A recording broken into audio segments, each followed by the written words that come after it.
Bismillahirrahmanirrahim. Assalamualaikum warahmatullahi wabarakatuh. Selamat siang, salam sejahtera untuk kita semua. Rekan-rekan media, terima kasih telah menghadiri undangan kami dalam rangka siaran pers mengenai sikap Mahkamah Agung terhadap dugaan suap atau gratifikasi tindak pidana korupsi pada Pengadilan Negeri Jakarta Pusat. Hadir yang akan menyampaikan adalah Yang Mulia Profesor Dr. Yanto selaku juru bicara Mahkamah Agung dan Kabag PUU Mas Irwan, ya, Mas Irwan. Masih dalam suasana Idul Fitri, kami Mahkamah Agung mengucapkan minal aidin wal faizin, mohon maaf lahir batin. Baik, untuk mempersingkat waktu kami persilahkan Yang Mulia Profesor Yanto untuk menyampaikan siaran persnya. Ya. Assalamualaikum warahmatullahi wabarakatuh. Jadi salam sejahtera, ya selamat siang. Sama dengan Pak Karo juga ini masih suasana Lebaran, mohon maaf lahir batin ya. Saya akan membacakan siaran pers Mahkamah Agung. Bismillahirrahmanirrahim. Sikap Mahkamah Agung terhadap dugaan suap atau gratifikasi tindak pidana korupsi pada Pengadilan Negeri Jakarta Pusat. Jakarta, Humas MA 14 April 2025 menyikapi rilis pers penyidik tindak pidana khusus Kejaksaan Agung RI pada hari Sabtu tanggal 12 April dan Minggu 13 April 2025 terkait dugaan tindak pidana suap atau gratifikasi dalam penanganan perkara CPO di Pengadilan Tipikor pada Pengadilan Negeri Jakarta Pusat. Mahkamah Agung menyampaikan hal-hal sebagai berikut. 1. Mahkamah Agung menghormati proses hukum yang dilakukan oleh Kejaksaan Agung terhadap Ketua Pengadilan Negeri Jakarta Selatan dan Majelis Tipikor, Majelis Hakim Tipikor pada Pengadilan Negeri Jakarta Pusat. Sepanjang itu tertangkap tangan karena hakim dapat dilakukan tindakan penangkapan dan penahanan atas perintah Jaksa Agung dengan persetujuan Ketua Mahkamah Agung. Pasal 26 Undang-Undang Nomor 2 Tahun 1986. Kita semua wajib menghormati asas praduga tidak bersalah selama proses hukum berlangsung. Hakim dan panitera yang telah ditetapkan sebagai tersangka dan dilakukan penahanan akan diberhentikan sementara. Jika telah ada putusan yang berkekuatan hukum tetap, akan diberhentikan tetap. Perkara CPO di Pengadilan Tipikor pada Pengadilan Negeri Jakarta Pusat adalah terkait dengan 3 perkara yang masing-masing terregister pada tanggal 22 Maret 2024 dalam perkara nomor 39441 Pitsus TPK _2024 PN Jakarta Pusat dengan terdakwa korporasi yang tergabung dalam Permata Hijau Group, Wilmar Group, dan Musim Mas Group.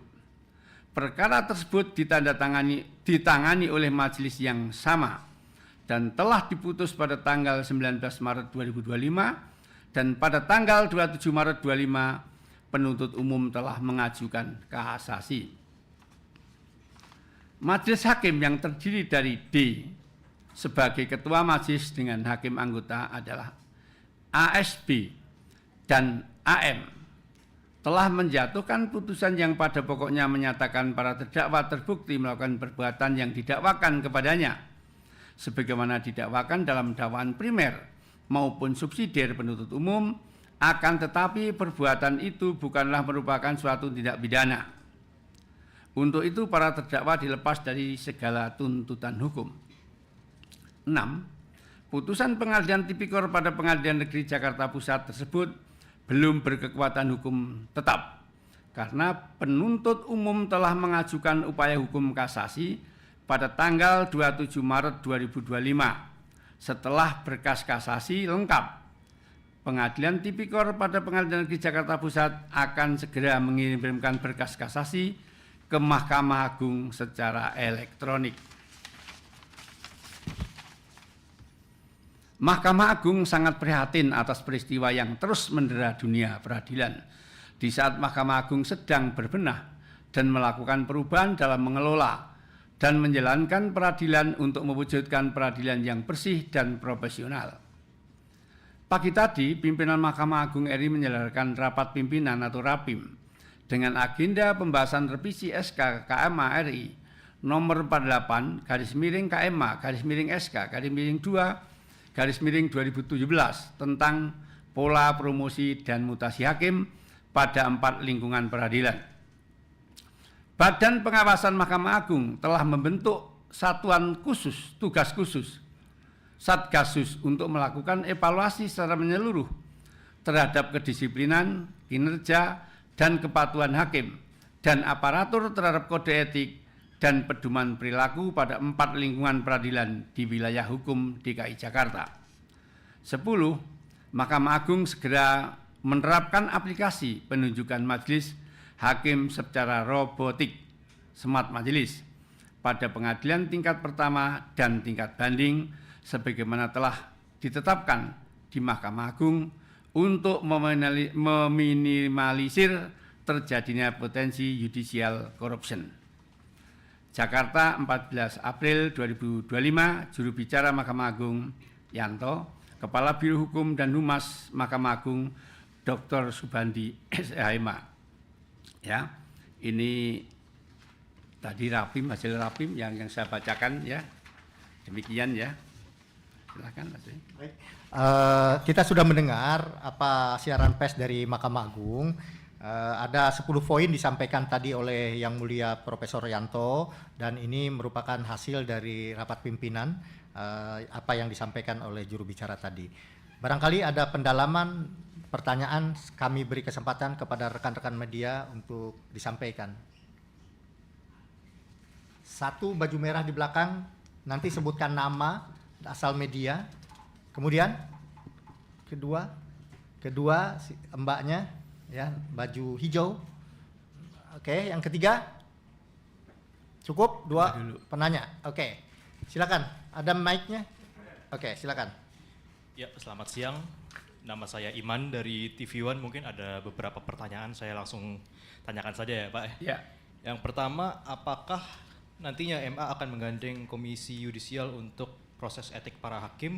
Kemudian juga apakah mengenai putusan yang telah dilakukan oleh hakim-hakim tersebut, apakah nanti akan ditinjau kembali, meninjau ulang putusan lepas yang diduga ini juga dipengaruhi suap dalam kasus ini? Dan kemudian juga yang terakhir, apa pesan MA untuk publik mengenai integritas lembaga peradilan pasca kasus ini? Mungkin itu saja Pak, terima kasih. Mau langsung dijawab atau satu Jawab tampung dulu. lagi? Oke. Jawab dulu. Pesan publik. Oke, ada 3 pertanyaan dari Yang Mas pertama, Iman TV One. Yang pertama, apakah MA akan menggandeng Komisi Yudisial untuk menindaklanjuti kode etik berkaitan dengan para hakim dan aparatur peradilan? Ya, oleh karena itu udah proses hukum, ya tentunya kita tinggal putusan saja, tiga tunggal. Kalau itu terbukti ya berarti sudah melanggar etik dan dengan sendirinya melanggar hukum, ya. Karena ini kan sudah proses hukum, sudah disidik, ya kita tunggu proses persidangan. Kalau itu terbukti ya sudah, dengan terbuktinya proses hukum ya kode etik sudah dilanggar. Yang kedua Mas. Kemudian apakah putusan akan ditinjau ulang karena diduga ada suap gitu ya? Ya, jaksa penuntut umum mengajukan kasasi ke Mahkamah Agung, ya tentunya akan diadili di tingkat kasasi oleh Majelis Hakim Kasasi nantinya, ya. Yang ketiga, bagaimana pesan Mahkamah Agung untuk publik berkaitan dengan integritas Mahkamah Agung, hakim dan aparaturnya? Berkali-kali pimpinan Mahkamah Agung ya, intinya Yang Mulia Pak Sunarto berkali-kali intinya selalu mengingatkan untuk tidak transaksional dan memberi contoh untuk hidup sederhana, yaitu beliau juga kalau ke daerah nggak mau lagi disediain VIP room, kemudian kalau kunjungan dekat selalu dia rombongan pakai AS, untuk mengurangi juga pengawalan dan sebagainya. Ya itu, jadi kalau Mahkamah Agung nggak intinya ya, pengawasan juga pengawasan Komisi Yudisial, pengawasan Bawas. Bawas, PT, PN melekat, Siwas itu Mas ya. Seperti itu. Satgasus tadi sudah Satgasus. dibentuk, mulai besok mulai bisa dilihat baju-baju Bawas Satgas udah beroperasi di PN-PN yang Iya. mulia. Ya. Oke, itu tambahan. Kemudian Mbak silakan sebutkan nama dan asalnya. Saya Cindy dari Kompas TV, Pak. Ya. Pak, kalau dari peneliti bilang kasus korupsi di lingkungan hakim masih terjadi karena dari kasus-kasus sebelumnya tidak ada efek jerah. Kalau dari MA, apa yang akan dilakukan ke depannya agar kasus ini tidak terulang lagi, Pak? Sekaligus juga tadi untuk memastikan kepercayaan publik kepada hakim juga tidak turun. Itu aja yang mulia bisa. Ya. Yang dilakukan ke depan ya sebetulnya kalau dari tadi ditanyakan dari segi pengawasan kita punya 5 pengawasan kan, mulai di KY, Bawas, Polres ke depan KPT, kemudian pengawasan melekat oleh ketuanya, kemudian Siwas itu masyarakat juga ya. Artinya kalau dari semuanya begitu repatnya ya. Cuman berkali-kali juga setiap pembinaan selalu ketua menekankan untuk tidak transaksional ya atau untuk hidup sederhana itu berkali-kali disampaikan Pak seperti itu. Nah, kedepannya tadi juga penunjukan majelis dilakukan secara robotik. Ya, smart majelis. Smart majelis ya. Ini kalau di MA udah mulai ya, udah dimulai smart, jadi udah mesin yang menentukan. Tapi ini ternyata tadi dari Rapim untuk akan diberlakukan seluruh Indonesia Ya. melalui robotik smart majelis. Ya. Oke, tambahan dari saya bahwa tadi sudah disampaikan oleh Yang Mulia Juru Bicara, poin ada 10 poin. Di situ memang kita berusaha menekankan integritas dan kepercayaan publik untuk mengembalikan kepercayaan publik. Di antaranya adalah mengenai pola promosi dan mutasi kita akan perbaiki. Bahkan akan ada evaluasi secara menyeluruh ke hakim dan aparatur pengadilan di tingkat di wilayah wilayah PT DKI dan pengadilan agama juga ya. Jadi ini poin-poin tadi sudah sampaikan, hanya menekankan saja. Ada lagi pertanyaan? Masih kita buka Yang Mulia? Ya, satu lagi karena ada Rapim, ada rapat ini saya. Ada rapat. Oke. Mas itu pegang handphone ya, pegang mic. Oke, silakan. Saya Ridwan Pak dari Jawa Pos Pak. Siapa? Ridwan dari Jawa Pos. Ridwan. Ini kan salah satu tersangkanya kan Ketua PN Jaksel ya Pak. Apakah Mahkamah Agung sudah menunjuk penggantinya Pak dari tersangka MAN itu? Dan kemudian para tersangka ini kan adalah hakim Pak dan berpotensi juga akan mengajukan pra peradilan ya Pak. Nah, apakah MA juga menyikapi agar tidak terjadi konflik kepentingan dari pra peradilan nanti Pak? Ya, terima kasih. Ya. Kalau pengganti ya karena ada wakil kan, sementara wakil biasanya kan itu ada Rapim atau Ya. TPM ya, Ya. Lugu Rapim TPM. Jadi pimpinan pengadilan itu ketua dan wakil. Dalam hal ketua beralangan, wakilnya yang melaksanakan tugas ya. Kemudian tadi apa Mas? Mengenai Pra-peradilan. pra-peradilan. Ya, kalau pra-peradilan kan haknya setiap orang ya, apakah nanti kabul atau tidak ya nanti kan proses persidangan di pembuktian ya. Ya, satu lagi. Tadi itu silakan Mas, mic-nya kasihkan.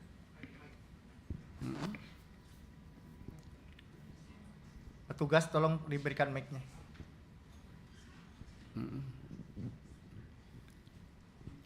Ya Pak, perkenalkan saya Ansari dari bisnis.com. Izin bertanya terkait upaya MA meminimalisir korupsi di yudisial melalui penunjukan hakim dengan sistem robotik. Nah itu mungkin boleh dielaborasi lagi bagaimana proses penunjukan hakimnya. Terus kapan bakal diterapin ke seluruh PN? Sama terakhir, kapan tadi pemberhentian sementara dari 3 hakim yang terjerat kasus ekspor migur ini? Makasih. Mas itu diterapkan mulai kapan? Robotik itu? Kan kita harus bangun dulu. Oh ya. Jadi robotik tadi kan baru hasil Rapim tadi ya. Kalau Mahkamah Agung kan sudah. Tadi hasil Rapim itu akan dipersiapkan dulu alatnya. Ya segera dilaksanakan. Nah, terus kemudian apa tadi? Dinonaktifkan. Ya sejak begitu mendapat surat apa namanya? Ada Dimulainya penyidikan perintah penetapan tersangka. ya. Kita sedang meminta penetapan tersangka dan penahanannya Dari kejaksaan. ke kejaksaan. Ya. Ya. Dengan penetapan penahanan dan Penetapan tersangka. penetapan tersangka maka akan segera diusulkan ke Presiden untuk pemberhentian sementara. Ya. Ya. Jadi kita sedang menunggu penetapan tersangka dan surat perintah penahanan dari kejaksaan untuk nanti menjadi lampiran diusulkan pemberhentian sementara kepada Presiden.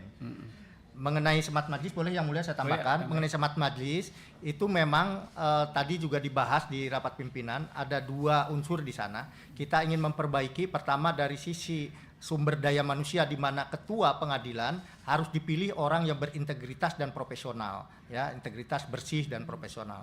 Di situ melalui sumber daya manusianya. Yang kedua dari sistemnya juga kita perbaiki, yaitu menggunakan aplikasi tadi, sehingga secara ini apa istilahnya, penunjukan majlis itu bukan berdasarkan pesanan, tapi langsung secara otomatis robot akan menentukan ketika ada perkara masuk siapa hakimnya. Nah, gitu, oleh robot, bukan oleh manusia lagi. Nah, itu sistem robotik. Sedangkan mengenai kapan sistem ini akan diberlakukan, kita harus membangun dulu aplikasinya, ya. Butuh waktu untuk memproses pesan dari pimpinan tersebut.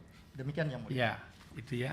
Jadi di samping itu juga untuk menjadi pimpinan di kelas 1A khusus harus ada rekomendasi dari bawah. Oh ya, rekomendasi dari bawah, Ya. dan ada ini Yang Mulia, personal garansi. Ya. Nah, harus ada personal garansi yang menjamin Ya. bahwa dia berintegritas. Ya.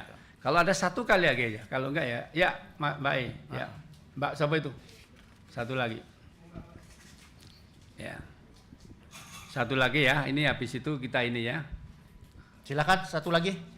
Bapak izin bertanya, yang pertama soal nama Rumondang dari detik.com. Rumondang, ya, Detikkom. Kemarin waktu rilis Kejaksaan Agung menyebutkan bahwa awal mulanya kasus Ketua Pengadilan Negeri Jaksel ini berawal dari pengungkapan kasus yang PN Surabaya, kasus suap vonis bebas Ronald Tanur. Berawal dari situ, Pak. Nah, sebelum ini juga Mahkamah Agung sudah merespon perihal penangkapan ex Ketua PN Surabaya pada saat itu, dan mengatakan akan melakukan investigasi awal serta evaluasi terkait hal itu. Kemudian ada lagi kasus ini, Pak. Bagaimana hasil evaluasi atau investigasi Mahkamah Agung ketika itu? Apakah tidak mendapatkan informasi awal mengenai kasus ini, sehingga baru mengetahui setelah dibongkar oleh Kejaksaan Agung. Kemudian yang kedua, politisi PDIP menyebutkan bahwa adanya dugaan jaringan penanganan perkara di pengadilan. Yang intervensi pra-peradilan ya. Ya, betul. Nah, banyak yang bertanya tadi. Bagaimana tanggapan Ya. Kejagung mengenai hal itu, Bapak? Terima kasih. Kalau yang jawab saya nggak objektif. Anda tanya aja sama Pak Jumianto itu, benar nggak itu ada intervensi? Kan dekat, di Gedung Bundar kan? Nah, biar tidak ada dusta di antara kita. Kan kita Muslim kan?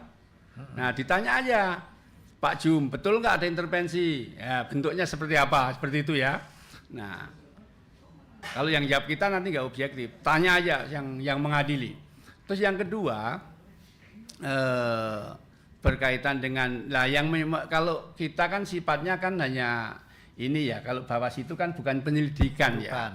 Jadi kalau jaksa kan melakukan penyidikan sehingga dia menemukan pro justisia kan, ya, sehingga dia lebih dan punya alat. Kalau kita kan hanya sifatnya klarifikasi etik seperti itu ya. Nah, kalau kejaksaan kan menyidik yang bisa mempunyai alat, menemukan alat bukti dan barang bukti seperti itu. Ya kalau Bawas kan klarifikasi, meriksa keterangan begitu kan ya. Ya. Beda. Kalau penyidik kan lebih mendalam, punya alat bukti. Ya begitu ya. Ini cukup ya. Nanti karena saya ini mau ada rapat saya ditunggu. Ya, terima kasih. Wabillahi taufiq wal hidayah. Wassalamualaikum warahmatullahi wabarakatuh. Waalaikumsalam warahmatullahi wabarakatuh. Jadi demikian